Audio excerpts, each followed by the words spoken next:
ବର୍ତ୍ତମାନର ସବୁଠୁ ବଡ଼ ଖବର ବରଗଡ଼ ଜିଲ୍ଲା ଭେଡ଼େନ ବ୍ଲକ ଅନ୍ତର୍ଗତ ଜାମଡୋଲ ଗ୍ରାମରେ ଘଟିଛି ଅଭାବନୀୟ ଘଟଣା। ବନ୍ଦ ଘରେ 3 ଦିନ ଧରି ପଡ଼ି ରହିଛି 4 ମୃତଦେହ। ବର୍ତ୍ତମାନର ସବୁଠୁ ବଡ଼ ଖବର ବନ୍ଦ ଘରେ 3 ଦିନ ଧରି ପଡ଼ି ରହିଛି 4 ମୃତଦେହ। ମୃତକମାନେ ଗୋଟିଏ ପରିବାରର ବୋଲି ଜଣାପଡ଼ିଛି। ମୃତକମାନେ ହେଲେ ଅରବିନ୍ଦ ମେହେର ବୟସ 30, ଶେଷଦେବ ମେହେର ବୟସ 60, କ୍ଷୀରେଶ୍ୱରୀ ମେହେର ବୟସ 55 ଏବଂ ଶିବାନୀ ମେହେର ଯାହାର ବୟସ ପାଖାପାଖି 22 ବର୍ଷ ହେବ ବୋଲି ଜଣାପଡ଼ିଛି। 4 ଜଣଙ୍କ ମୃତଦେହ ଘର ଭିତରେ ଥିବା ଜଣାପଡ଼ିଛି।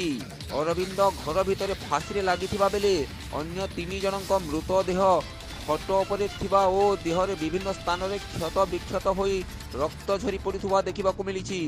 ରବିବାର ଅପରାହ୍ନରେ ଘରୁ ଦୁର୍ଗନ୍ଧ ବାହାରିବା ପରେ ଗ୍ରାମବାସୀ ପୋଲିସକୁ ଖବର ଦେଇଥିଲେ।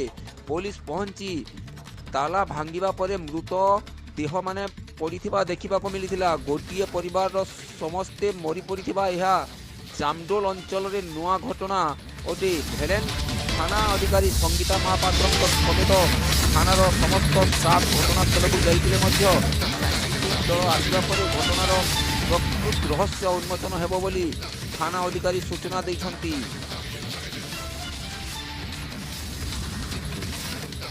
Bureau report, news live Odisha.